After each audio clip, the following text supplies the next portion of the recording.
the Langham, Chicago, 7:42 in the evening, and I was drowning in a stranger's cologne. That was the first thing I noticed, not the chandelier, not the string quartet murdering a Vivaldi concerto in the corner, but the overpowering vetiver and setter cloud coming off the man standing entirely too close to my left. The second thing I noticed was that my hands were shaking, and they weren't supposed to be. I don't shake. I've never shaken in my life. Not during the Wilkins-Farrow acquisition audit, not when 3 VPs screamed at me over a spreadsheet error that wasn't mine. Except apparently these hands weren't mine either. William. The voice belonged to a man in a navy suit with a tie clip that probably cost more than my old Seattle apartment's monthly rent. You're not listening. I blinked. The room resolved itself in pieces crystal, candlelight, a scatter of Chicago's oldest money champagne flutes, made them interesting, and a memory that wasn't mine slid into place like a key turning a lock. James Whitmore. My fiancé or about to be in 14 days, whether I liked it or not. Whether William liked it or not, and judging by the cold sweat currently soaking through a shirt I didn't recognize, William had liked it even less than I did. I was Ethan Miller yesterday. 28, data analyst, Seattle, mediocre apartment, excellent instant coffee. Now I was standing in a 5-star ballroom, wearing another man's body, another man's debts, and apparently another man's engagement to a stranger with a tie clip. I heard you fine, I said, and the words came out steadier than I expected. You said the Whitmores would like an answer by Friday. I said I'd think about it. Those are 2 different sentences, James. He blinked at me like I'd started speaking in tongues. The William Carter I remembered from 3 chapters of a novel I'd fallen asleep. Reading timid, cornered, agreeable to a fault, did not talk back. Not to fiancés, not to family, not to anyone with more money than him, which in this room was everyone. Somewhere behind James's shoulder, a man in a plain black suit went very, very still. I hadn't clocked him before, too tall to be staff, too quiet to be a guest, working the room the way everyone else was. He wasn't drinking, he wasn't performing, he was just watching me the way you'd watch a fire alarm that had gone off for no visible reason, trying to figure out if the building was actually burning. I did not know yet that this was Nathan Mercer, the man Chicago's Underworld called the January Dawn, with the kind of hush usually reserved for weather events. I only knew that when my fork slipped deliberately, because some instinct I hadn't fully signed off on decided, play it clumsy, play it harmless, he was the one who bent to retrieve it, not James. You dropped this, he said, setting it back exactly where it had been. Thanks. You held it in your right hand the first time. A pause unhurried like he had all night, left hand just now. I looked up at him properly for the first time. Dark eyes, no expression I could read, the kind of stillness that made the room around him feel loud by comparison. If you're going to fake something, he said, you might want to be consistent about it. James was still talking. I wasn't listening anymore. Because somewhere between the chandelier and the ruined fork trick, I understood 2 things with total clarity. I had 2 weeks to get out of a wedding I never agreed to, and the most dangerous man in this room had already seen straight through me. The morning after the gala, I woke up in a townhouse I didn't recognize, in a bed too soft for a man supposedly drowning in debt, and spent 4 full minutes staring at the ceiling, doing what I did best back in Seattle, assessing a broken system and looking for the root cause. Here was the root cause. William Carter, 26, Omega, the man whose skin I was currently wearing, had been dealt a genuinely terrible hand. His parents owed money to people who didn't send polite reminders. He worked 2 jobs that paid nothing. And somewhere in the fine print of his life, he'd agreed to 2 arrangements that were about to collide head-on. The first was the engagement to James Whitmore, heir to old Chicago money, arranged by both families with all the romance of a merger agreement. The second, which I discovered by scrolling through a burner phone hidden inside a hollowed-out paperback on the nightstand, was that William Carter was a confidential informant for the FBI. I sat with that for a while. Then I laughed, because what else was there to do? I used to spend my days finding anomalies in quarterly reports. Now I was living inside one. The debt was real. The engagement was real. The FBI file open, active, 6 months deep into an investigation of a money laundering operation running through half of Chicago's hospitality industry was extremely real. And somewhere at the center of that operation, according to William's own handwritten notes, sat a man named Nathan Mercer. The same Nathan Mercer who'd picked up my fork last night, like it was the most natural thing in the world. Chicago's Underworld didn't call him a boss. They called him the January Dawn, which I'd assumed was some kind of nickname, until I found a newspaper clipping in William's desk drawer explaining that his father had died in January, and Nathan had taken over the Mercer organization the same week, at 26 years old, without so much as raising his voice. 8 years later, people still lowered theirs around him. So here was my situation, laid out the way I used to lay out a bad dataset before a client meeting. I was engaged to a man I didn't love, informing on a man I'd met once, and neither of those men knew that the person currently occupying William Carter's body had absolutely no training for either job. What I did have was 2 weeks, a working brain, and a professional habit of looking for the exit in any bad system. The exit, as far as I could tell, was simple. If James Whitmore decided he didn't want to marry me, nobody could force the issue. Arranged marriages ran on optics, and optics were breakable. All I had to do was become the least appealing fiancé in the history of Cook County, collect whatever severance William's meager savings could offer, and disappear to somewhere with worse weather and better anonymity. Milwaukee, maybe. Nobody expects drama in Milwaukee. The FBI problem I filed under later, one crisis at a time. I had, after all, spent 3 years building models that told other people to prioritize. My first attempt at strategic incompetence took place 2 days later, at a charity brunch in Gold Coast, that Whitmore family etiquette apparently required me to attend. I wore the ugliest sweater William owned, forest green, slightly too large, the kind of thing that screamed, "This man does not read seating charts," and made a point of asking the waiter how much the eggs cost before ordering them. James did not attend, which I considered a minor tactical loss. Nathan Mercer did, which I had not accounted for at all. He was seated 3 tables away with 2 men in suits, so structurally serious they looked load-bearing, and he did not so much as glance at me for the first 20 minutes. I relaxed. Then I asked for a to-go box for half a croissant I hadn't finished, purely for the visual, and when I looked up, he was watching me with the mild, unreadable interest of a man observing a chess piece move somewhere it wasn't supposed to. I gave him a small nod, the kind you give a stranger at a party, and went back to overperforming poverty. He didn't nod back. He just kept watching, in that way that made the back of my neck feel like it belonged to someone else, which, in fairness, it did. "You know," said a voice at my elbow, "most people don't ask the price before they've already eaten half the plate." I turned. The man who'd sat down across from me without asking was maybe 31, wore a lavender suit that had no business working as well as it did, and was already sipping an iced coffee, despite the fact that it was 60 degrees outside, and everyone else at the table had ordered mimosas. "Liam Hayes," he said, extending a hand. "I do legal work for a couple of small business owners in the neighborhood.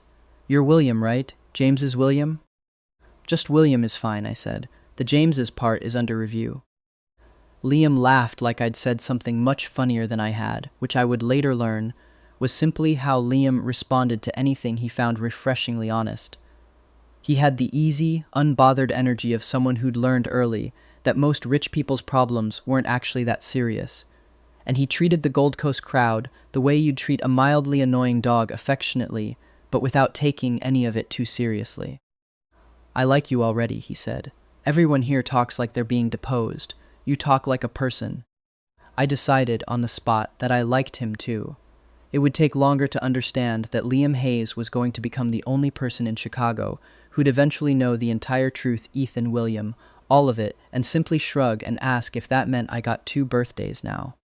But that morning, he was just a stranger in a lavender suit who bought me a second croissant for the bit, waved at Nathan Mercer across the room with the casual familiarity of someone who genuinely wasn't afraid of him, and left before I could ask how he knew either of us. The forced proximity started 3 days after that, and it wasn't romantic in the slightest. It was a phone call. "Mr. Carter." The voice was clipped, careful, unmistakably federal. "This is Michael Grant." I didn't recognize the name, but William's memories did, sliding into place with the particular dread of a man remembering an appointment he'd hoped to skip. Michael Grant, 42, William's handler, the kind of man who wore a gray suit and a white shirt with such rigid consistency that I suspected he owned nothing else. He carried a small notebook everywhere, the old-fashioned kind, and updated it in a handwriting so precise it looked typed. "We need a check-in," he said. "You've been photographed at 2 events with Nathan Mercer in the last week. That's either a very unfortunate coincidence or an opportunity I'd like you to explain." I looked at the ceiling of William's cheap apartment. I hadn't moved into anything nicer yet.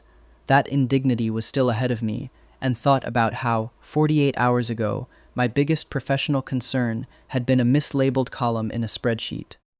"It's a coincidence," I said, which was almost true. "We ran into each other. His family and my fiancé's family run in the same circles."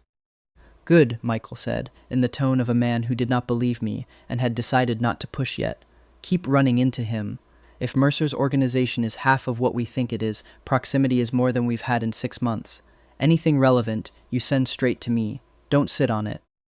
I promised I wouldn't, which felt like a much smaller lie than everything else I'd told that week. He hung up before I could point out that I had never once, in my entire adult life, successfully infiltrated anything. I'd been good at finding patterns in numbers.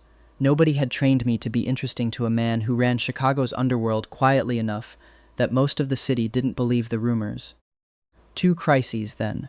A fiancé I needed to repel, and a federal handler who needed me to do exactly the opposite with someone far more dangerous. And somewhere underneath both of those, a low, persistent hum of a problem I hadn't let myself name yet. Every time Nathan Mercer looked at me like I was a puzzle with a piece missing, some part of me, not William's part, mine didn't want to look away first. I had 2 weeks left on the engagement clock, an FBI file with my name in it, and a plan that depended entirely on convincing one very perceptive man that I was the least interesting person in Chicago. It was going, I thought, checking my reflection in the townhouse mirror that night, about as well as could be expected. Which was to say, not remotely well at all. Because 3 floors below me, in the private dining room of a restaurant I hadn't agreed to be taken to, James Whitmore was waiting with a very specific request, one that would put me, for the first time, directly across a table from Nathan Mercer, with no gala crowd to hide behind. The dinner James had arranged turned out to be a small, private conversation about the timeline, which was rich family code for an ambush with better lighting. I arrived to find not just James but his mother, a real estate attorney I didn't recognize, and seated at the far end of the table like he'd been invited as an afterthought and had decided to enjoy it anyway, Nathan Mercer. "Business," James said, when I raised an eyebrow at him. "Nathan's family and mine have interests in the same development downtown. It's fine." It was not fine. It was, from where I sat, an excellent opportunity. I'd spent 2 days rehearsing the kind of fiancé nobody in their right mind would want to marry, and I'd been waiting for an audience with enough social weight to make it count. James's mother, sharp-eyed in a way that suggested she'd vetted every guest list in Illinois twice, would do nicely. "So," I said, unprompted, halfway through the appetizer, "I should probably mention I sleep until at least noon on weekends. Sometimes later. I've tried to fix it. I haven't tried very hard." James's mother set down her fork with the precision of a woman recalculating a life decision. "I also don't really do parties," I continued, warming to the bit, "or household management, or the concept of a trophy spouse, which I understand is somewhere on the job description here. I'm going to be bad at all of that. Genuinely, aggressively bad." James's jaw tightened in the specific way of a man doing math about what this dinner had cost him socially. His mother's expression didn't move at all, which was somehow worse. From the end of the table, Nathan didn't look up from his glass. "Sounds reasonable," he said. That was it. 2 words delivered with the mild interest of a man commenting on the weather. No defense of me, no judgment of me, nothing at all that gave away whether he found the display convincing or simply beneath his attention. James's mother glanced at him like she'd expected an ally and gotten a shrug instead. I decided I hated how unreadable he was. I also decided, somewhere in the part of my brain I wasn't proud of, that I wanted to know what it would take to actually surprise him. The universe, as it turned out, was listening, and it had a sense of humor. 3 days later, at a benefit gala I'd been dragged to, purely because the Whitmores are expected to attend as a unit, I decided to escalate. If sleeping in and hating parties hadn't worked, I would try something more visceral, an omega whose pheromones were, allegedly, a mess. This required a drugstore bottle of cologne I did not test in advance, applied with the confidence of a man who had never once considered the phrase patch test. Within 20 minutes, my eyes were watering, my nose had declared full mutiny, and I sneezed hard enough during a toast to nearly take out a server's tray of champagne flutes. "Bless you," said a voice beside me, entirely too calm for the chaos currently happening to my face. Nathan Mercer was holding out a handkerchief.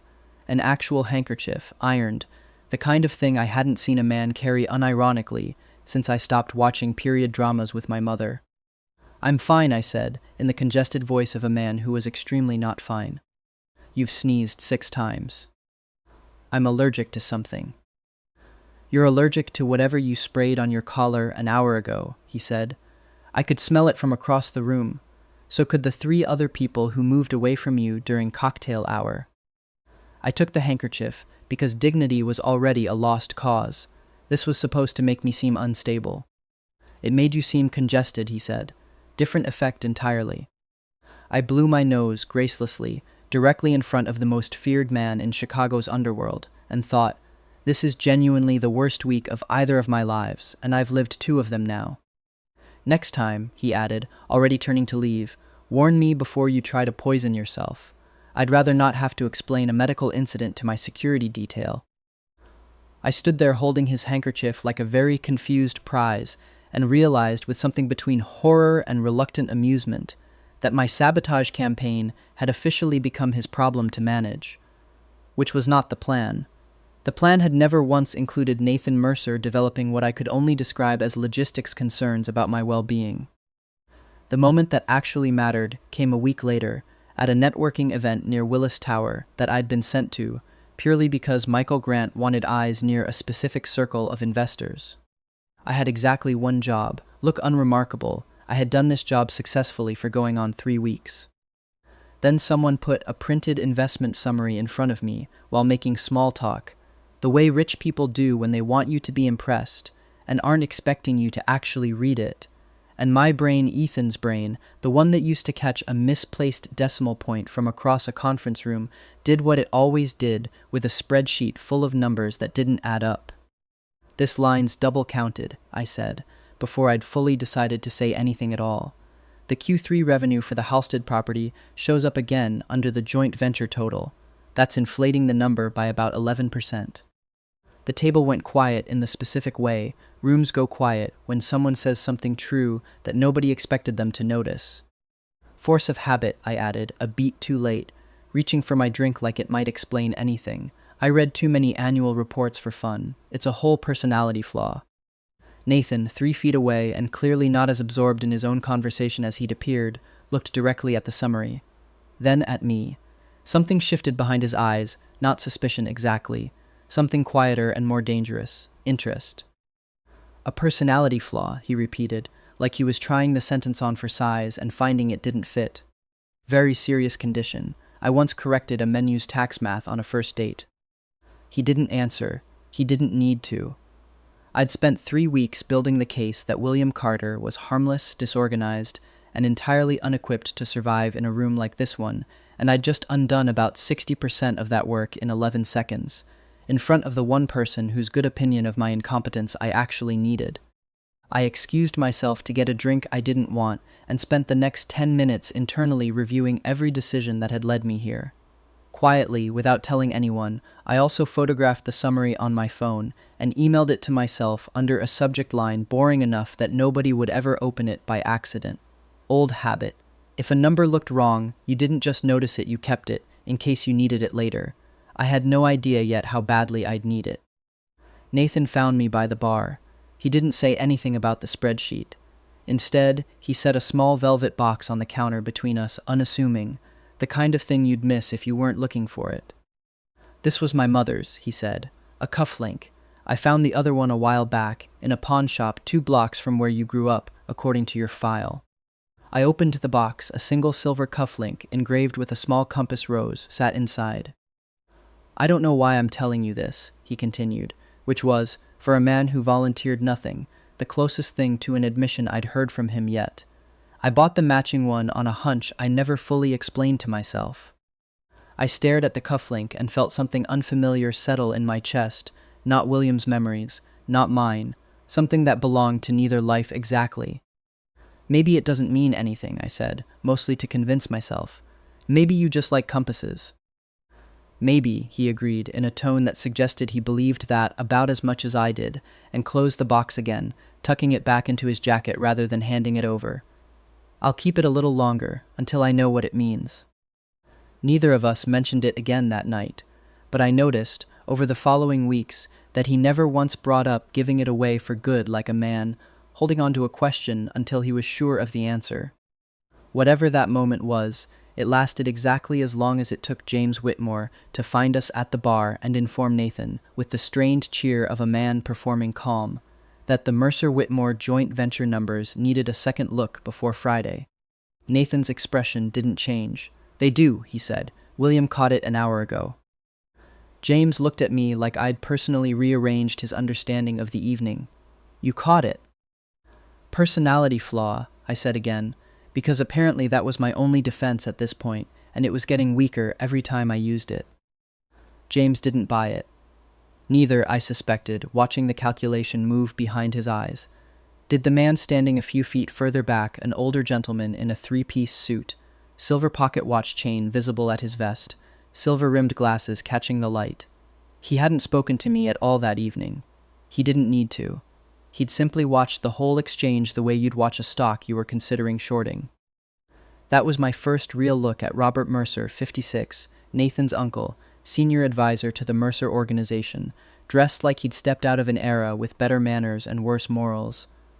He smiled at me when our eyes met, warm and easy, the kind of smile that made the hair on the back of my neck stand up for reasons I couldn't yet name. "Mr. Carter," he said, pleasant as a spring afternoon, "I've heard so much about you." "All good things, I hope," I said, in the tone I usually reserved for job interviews I wasn't taking seriously. "That remains to be seen." He said it like a compliment. It did not land like one. James cornered me in the coat check line, which felt appropriately petty for the conversation he wanted to have. "You're not what I thought you'd be," he said, low enough that only I could hear it. "I get that a lot lately." "I don't like it." His voice had lost the practiced warmth he used in front of his mother. "This engagement works because it's simple. 2 families, 1 arrangement, everybody gets what they need. You being," he gestured vaguely at me, "at the whole disastrous evening, interesting isn't part of the deal." "I'll try to be less interesting," I said. "No promises." He left without his coat. I considered that a personal victory, and made a note to bring it up if anyone ever asked me to list my accomplishments this month. Nathan found me again as I was leaving, coat finally retrieved, exhaustion setting in the way it always did after a night of performing a version of myself that wasn't entirely a lie, but wasn't entirely true either.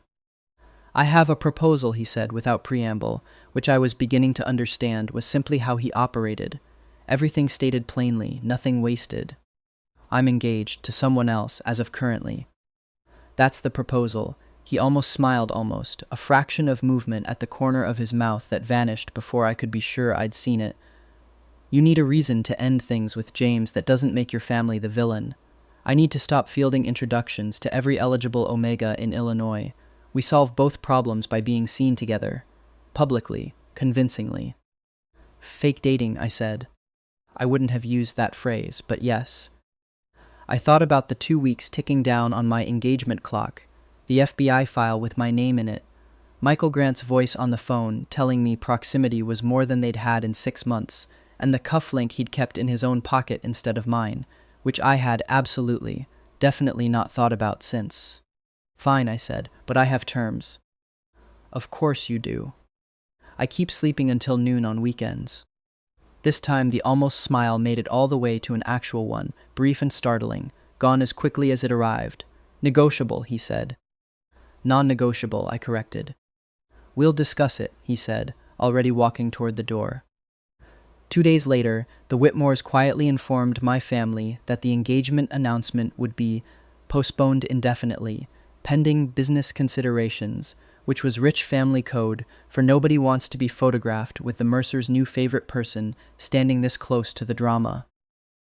I read the letter twice, mostly to make sure it wasn't a trick, and understood, watching Nathan's name do more work in 1 sentence than I'd managed in 3 weeks of strategic incompetence, that I had just agreed to move significantly closer to a man I was supposed to be informing on, in a lie so thin it barely qualified as one anymore.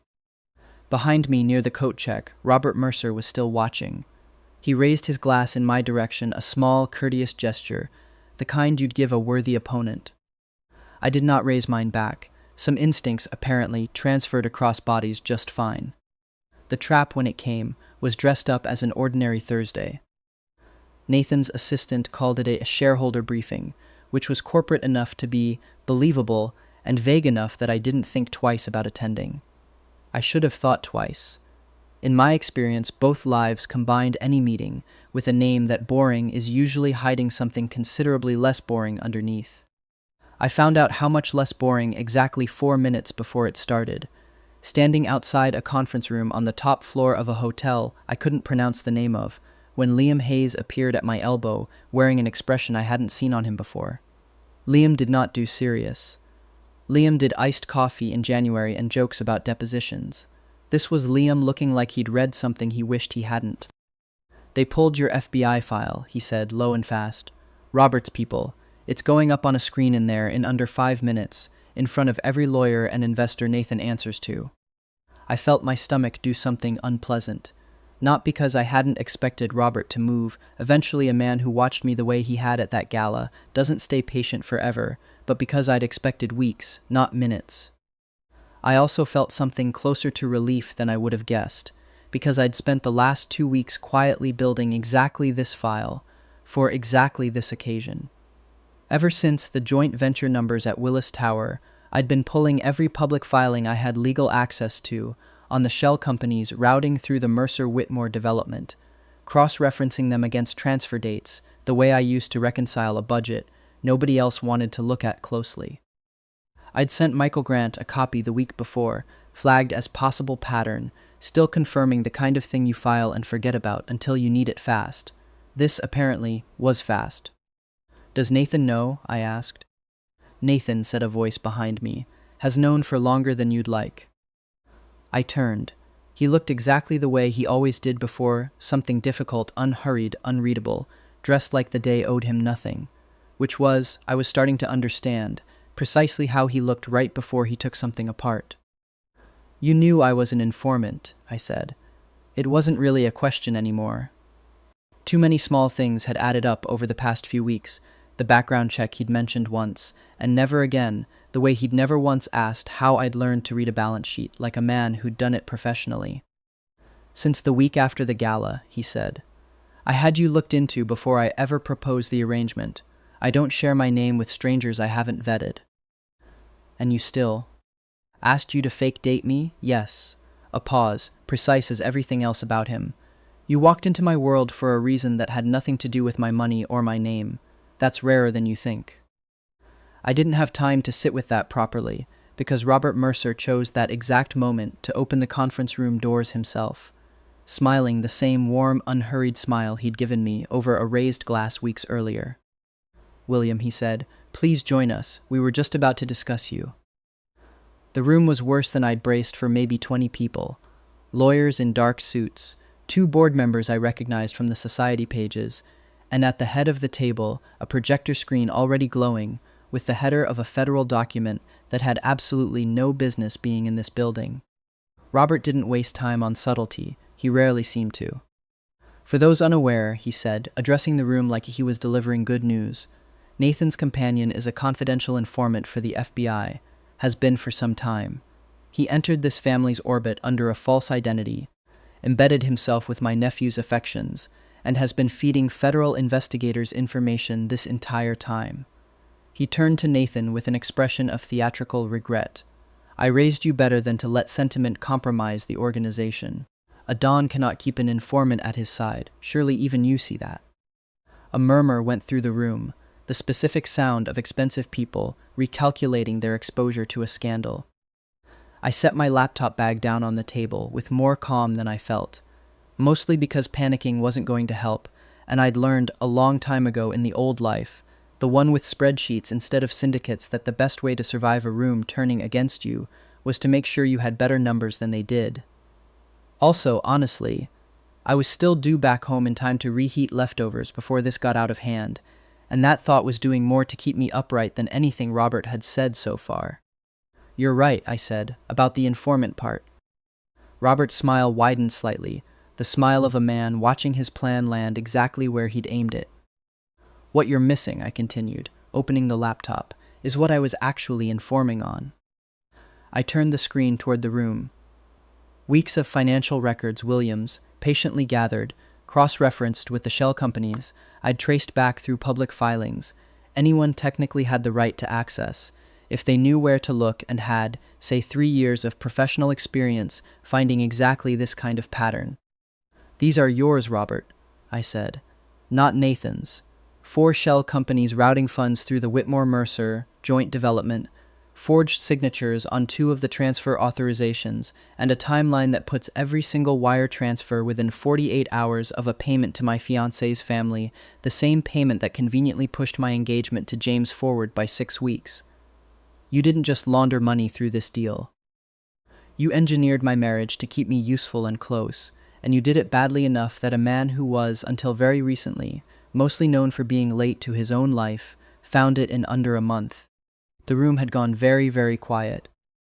"I sent copies to 3 attorneys and an independent auditor 2 weeks ago, flagged for review," I added, glancing at my watch with a nonchalance I did not actually possess, "and a full packet to the U.S. Attorney's Office and my handler 4 minutes ago, right about the time you were pulling up my file.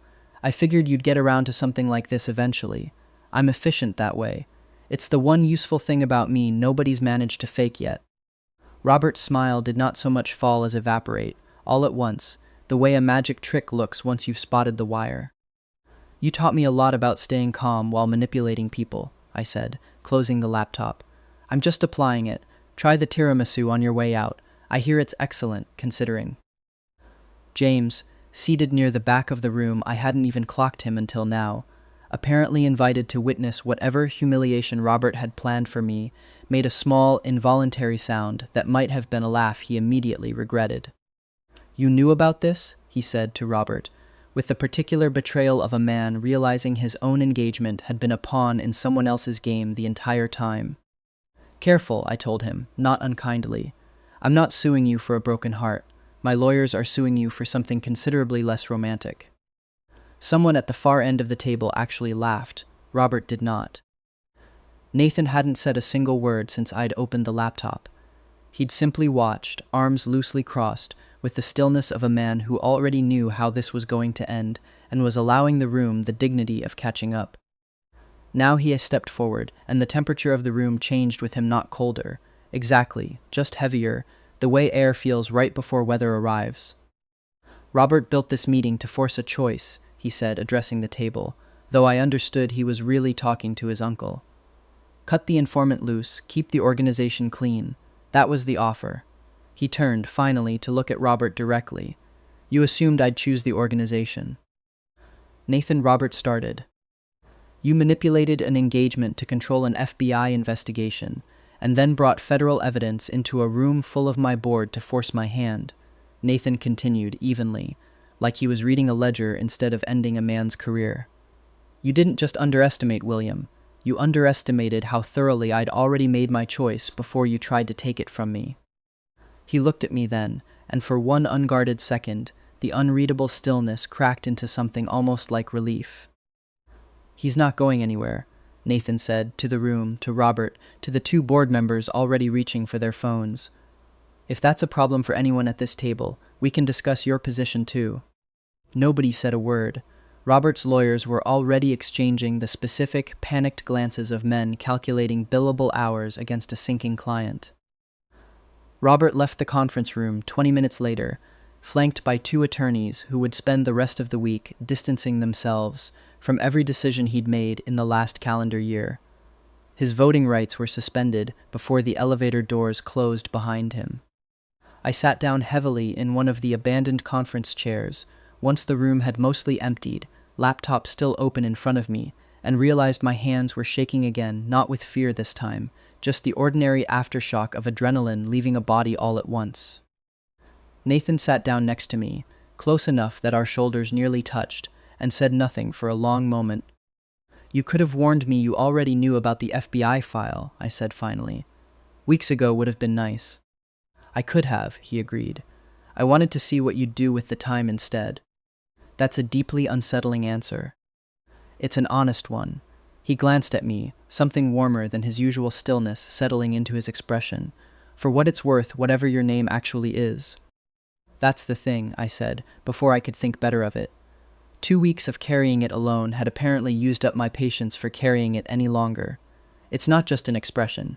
My name actually isn't William. Not entirely. He didn't move. I took that as permission to keep going, mostly because stopping felt worse. My name was Ethan Miller. I was 28. I lived in Seattle. I analyzed spreadsheets for a company that made mediocre kitchen appliances.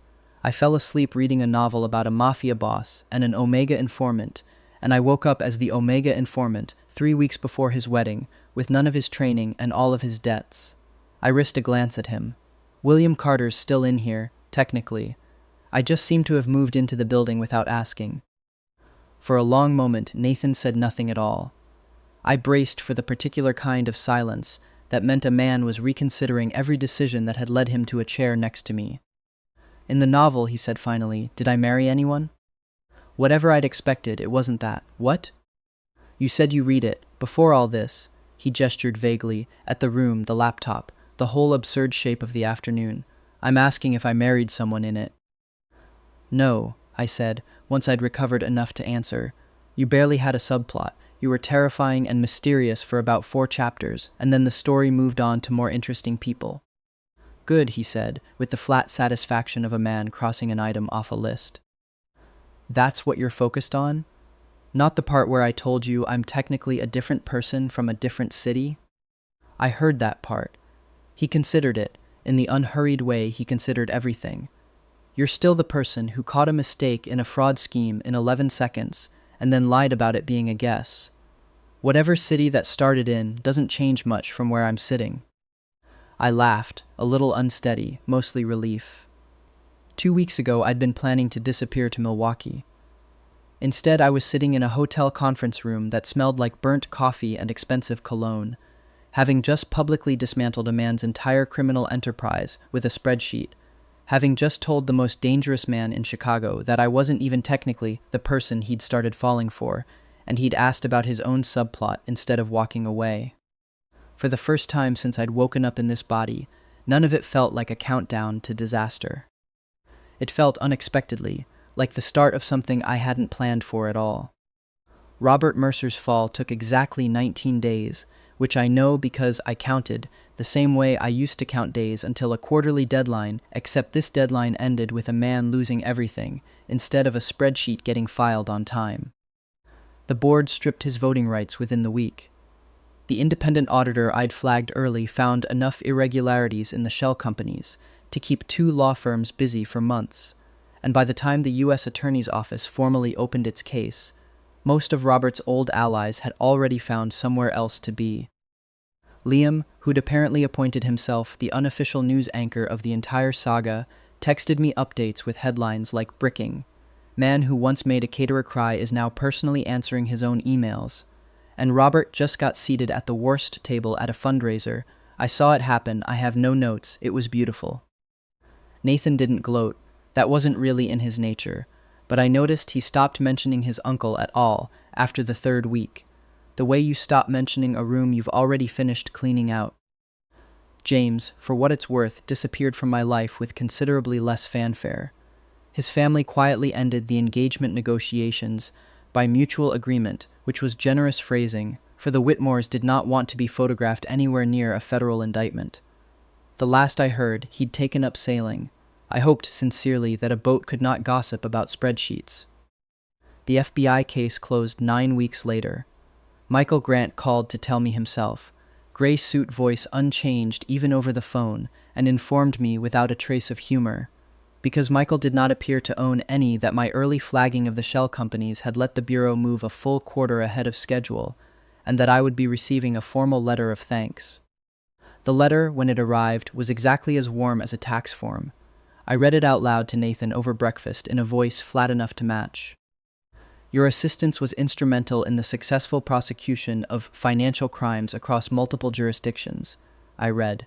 That's it. That's the whole letter. I nearly got fake married for this. You did get fake married for this, Nathan pointed out, not looking up from his coffee. Briefly. I want a mug at least, a pen, something with a little eagle on it. I'll speak to Agent Grant.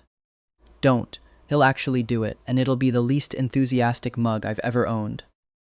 The proposal happened at the Langham, which I should have seen coming and somehow didn't, because Nathan Mercer's idea of sentiment ran exactly one layer deeper than I expected, and never further. Are you going to make me drop a fork again? I asked, the second I recognized the lobby. No, he said, and set an actual fork down on the table between us, tines up entirely unprompted. You have a real problem. Noted. He didn't pick it back up. He also didn't explain it, which I understood eventually to be the entire point, some private joke he was keeping for himself. The kind of thing I suspected he'd tell me the full meaning of decades from now, on some ordinary evening, apropos of nothing. Then he did something I hadn't seen him do in the months I'd known him in any capacity. He hesitated. The first time I met you, he said, you were trying very hard to convince the entire city you weren't worth marrying. Historically accurate. I was the only one who didn't believe it. He reached into his jacket, and for a moment I thought he was reaching for the ring box, until he set the small velvet case with his mother's cufflinks on the table instead, opening it so both sat facing me, complete for the first time since he'd shown me the first one. I told you I'd keep this a little longer, until I knew what it meant. And I know now. He set the box aside, gently, like it had already done its job, and only then reached for the ring. William Carter, or Ethan Miller, whoever answers when I say your name, would you choose me this time? Not because a system decided it, because you actually want to. I thought about Milwaukee briefly, the way you think about a road you almost took. Then I thought about handkerchiefs and cufflinks, and a man who'd once said, sounds reasonable about my worst personality traits, and meant it as a compliment. Yes, I said, obviously yes, but I'm keeping the weekend thing. I remember the terms. Non-negotiable. We'll discuss it, he said, and this time when he almost smiled, he let it finish. The last real test of what he'd just promised came 2 weeks later, in a boardroom instead of a ballroom, when the Mercer organization's senior partners convened to discuss what remained of Robert's old portfolio, the parts of the business that had never been legitimate to begin with. They offered Nathan a clean path forward, formally distance himself from me in the official record, keep the title, keep the less legal holdings, and let the whole affair with the FBI quietly become a footnote. Nathan didn't argue with them.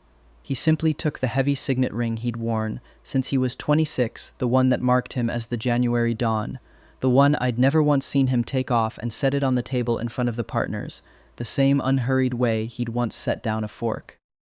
Then keep the Underworld, he said. He walked out with me 20 minutes later, having formally stepped down from the title, transferring what remained of the organization's illegitimate holdings into a court-supervised dissolution, and keeping only the parts of the Mercer name that had always been legal: the real estate, the hospitality group, the private investment arm his father had actually built a life on. You just gave up an empire, I said, once we were outside, because someone had to say it out loud. No, he said. I stopped walking. No? I gave up something I never wanted to keep someone I already chose. He glanced at me, the same almost smile from the Langham finding its way back onto his face. The empire was never the part worth keeping. That was the part I kept coming back to, the part that made the whole absurd, spreadsheet-shaped chapter of my life make sense in retrospect. It was never the title he'd been protecting. It was the choosing. The wedding was small, which had been my one real request and the only negotiation Nathan hadn't tried to push back on. No board members, no shareholders, just the people who'd actually shown up for the parts of this story that weren't public record. Nathan wore both cufflinks, the one he'd found in the pawn shop and the one he'd kept close for months, finally matched, finally worn at the same time.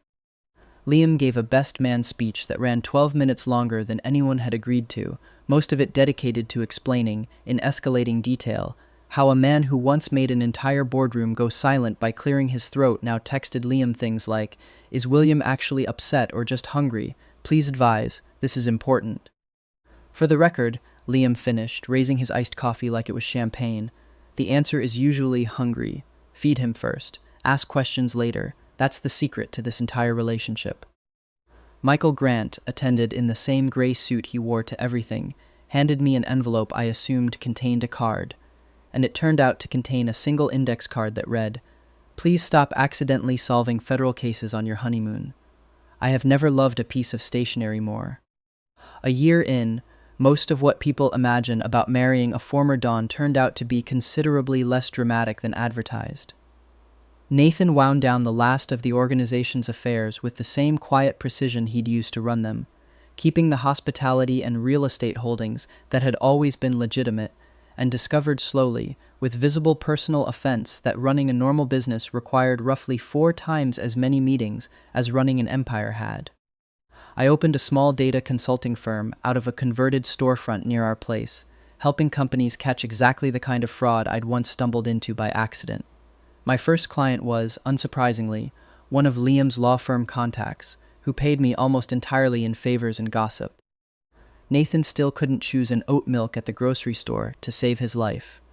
He stood in front of the refrigerated case for what I timed, once at 4 minutes and 31 seconds, brow furrowed like he was reviewing a hostile takeover. "You ran an entire criminal organization," I reminded him. "This," he said, gesturing at the wall of nearly identical cartons, "is a much harder decision." I never did figure out if he was joking. I ran into James once, almost 2 years later, at a benefit neither of us had particularly wanted to attend. He was engaged again to someone who actually seemed to like him, from what little I overheard, and we exchanged the careful, slightly awkward nod of two people who'd once been forced into each other's lives by people who no longer had any say in either of ours. "You still ended up marrying an alpha anyway," he said, not unkindly, more like a man closing out an old file. "I did," I agreed. "So what was all that running for?" I glanced across the room, where Nathan was holding my coat, waiting, the same patient stillness he'd had the very first night I met him, back when I thought the safest thing I could do was make myself small and forgettable. "The difference," I said, "is that this time I got to choose." That's the part I keep coming back to. If I'm honest, not the money, not the danger, not even the ridiculous number of times a spreadsheet ended up saving my life. Just that, the choosing. Being someone's pick and picking back instead of getting handed to someone because it made the paperwork easier. If you've been with me since the fork-dropping disaster at the Langham, thank you for sticking around for all of it. Let me know down in the comments which part you'd want to see more of, and follow along if you want the next one the moment it drops. There's always another impossible situation waiting to happen to me, apparently. It's becoming a pattern,